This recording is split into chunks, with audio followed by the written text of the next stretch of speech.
Anong year niya, sir? Baka year 2000 pa yun. O tig isang kutsara. Malabo pa sa sabaw ng bangus yan. Aras kain na lang yan.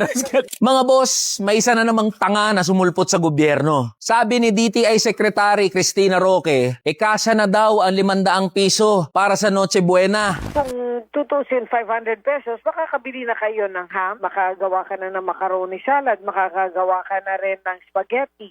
Depende rin po yan kung ilan yung taong kakain. O edi sige, sukatin natin kung kasya ba talaga 500 piso para sa Noche Buena. O di tanong natin yung rekado sa spaghetti, giniling. Boss Istong, magkano ang kilo ng giniling? 360 hanggang 350 po ang kilo. 360. Ay, hindi po. Ano yun? Kasi dito pa lang sa kalahating kilo, 75. Tapos yung ingredient pa na ibang Pang spaghetti, hindi talaga kakasya no? Sahog mo pa lang. Siyempre, may mga sahog ka, may hotdog ka, magsashanghai ka, may gulay ka pa. Magkano gulay? 500 piso, kasya na daw sa Noche Buena.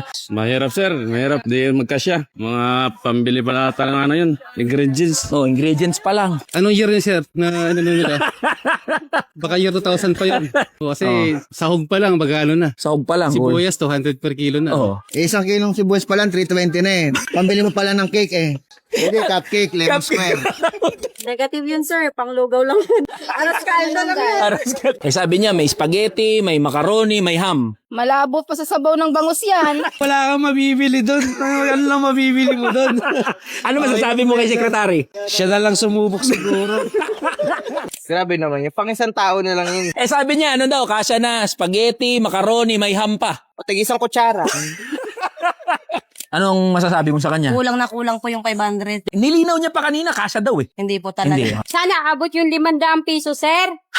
Sa ngayon, ang mahal-mahal ng bilihin. Alam mo, Secretary Roque, sa halip na aminin mo na lang yung katangahan mo at mag-sorry, being accountable sa mga mamamayang Pilipino na nagpapasahod sa'yo, mas diiniinan mo pa, pinagdiinan, pinagduldulan mo pa yung katangahan mo. Kaysa aminin na may mali talaga sa sinabi ng DTI. Tuwing Pasko na nga lang pwede maging masaya yung pamilyang Pilipino. Tapos sasabihin mo, 500 piso, kasya na para sa Noche Buena. Ikaw nga mismo baka hindi nagno-Noche Buena ng 500 piso eh. Ngayon, Secretary Roque, kung talagang naniniwala ka at ipinaglalaban mo, nakasya talaga yung 500 piso para sa Noche Buena, mag 500 peso Noche Buena Challenge tayo. Kayo na mamili ng palengke at lugar, sasamahan ko pa kayo. At kung talagang hindi ka atras, Secretary Cristina Roque, kumuha ka ng isang pakete ng spaghetti, ipukpok mo sa ulo mo hanggang magising ka dyan sa katangahan mo.